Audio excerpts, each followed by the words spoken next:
In fact, what happened in South Africa, when I talked to a certain journalist and I was asking her why exactly people are fighting, and she told me that there's a taxi driver who was carrying a Nigerian, was carrying drugs. So when this Nigerian guy, when this South African differed with this Nigerian who was carrying drugs on why he's selling drugs to the youth, these Nigerians called their fellow Nigerians and they beat this taxi driver to death. That is why in that particular town, South Africans began retaliating and fighting for the sake of the driver who was their compatriot who was killed. The recent xenophobic attacks in South Africa have rendered many African investors in the South African country losing their property to either burning or looting. Kenyans last evening were asking for compensations for their compatriots in South Africa who have lost their property through burning or looting. We're in the streets of Nairobi to ask Kenyans their opinions in this regard. The first thing, it's very sad that black people are fighting against each other. They're same people, we are same color, we have no reason at all to fight. Despite all our differences, there is nothing that should make us fight by all standards.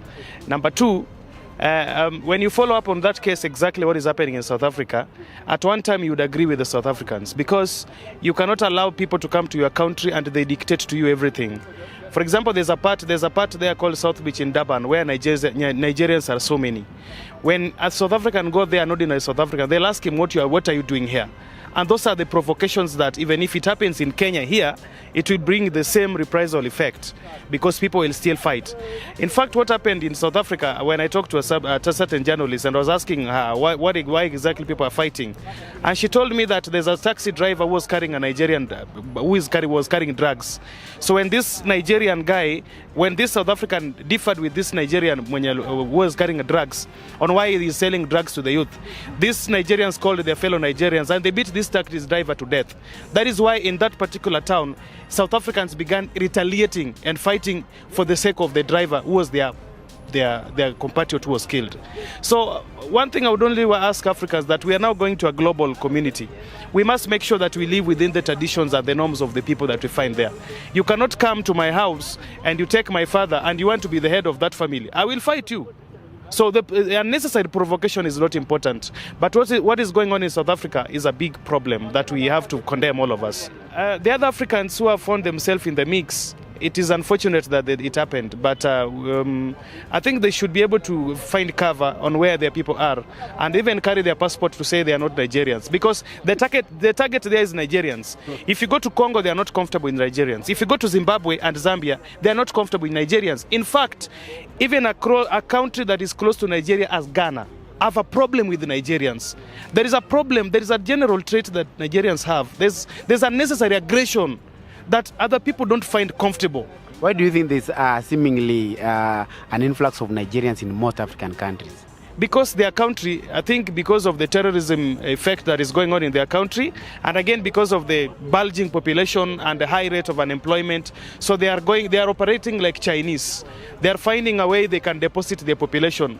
Unfortunately, they are depositing themselves with their Nigerian cultures, which do not fit in us. Even in Nairobi here, when you go to Kilimani here, we always see Nigerians opening, wanafungua bunduki, wanataka kupigana na the Kenyans.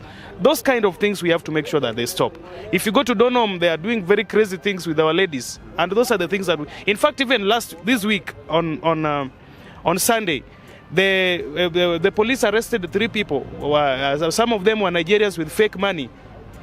M-Pesa, they are hacking into our M-Pesa, they are having fake money, illegal trade that are done by these guys.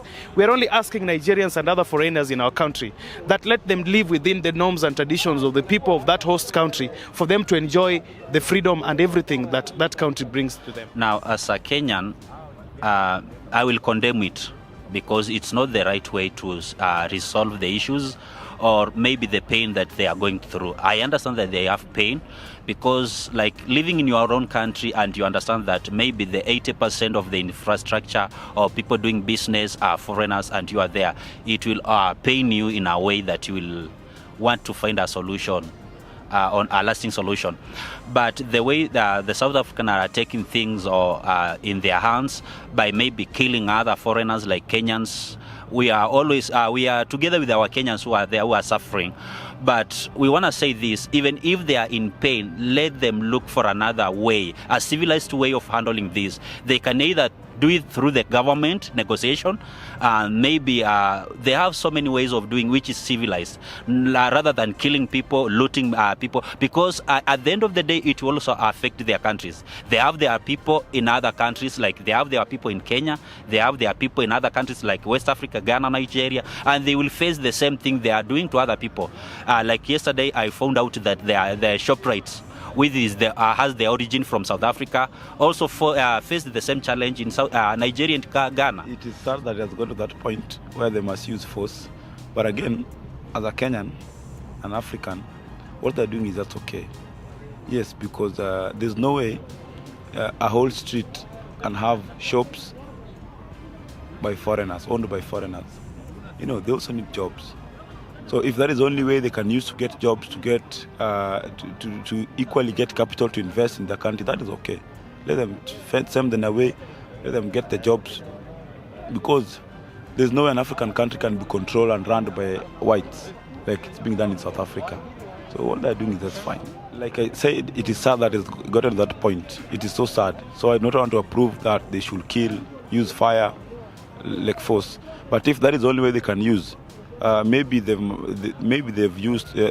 tried all the other better ways, maybe through legislation or something else. But if they can come with a way of getting their grievances answered, then it's okay.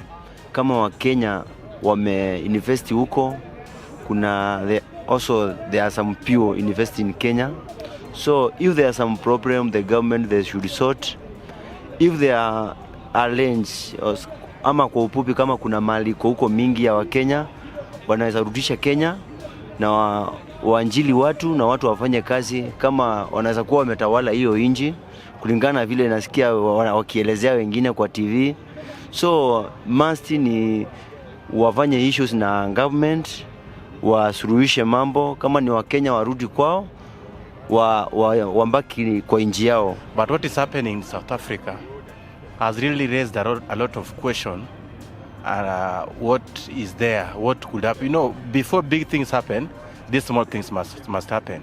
So what we are seeing in the TV that is happening in South Africa is something that my mind can't conceive.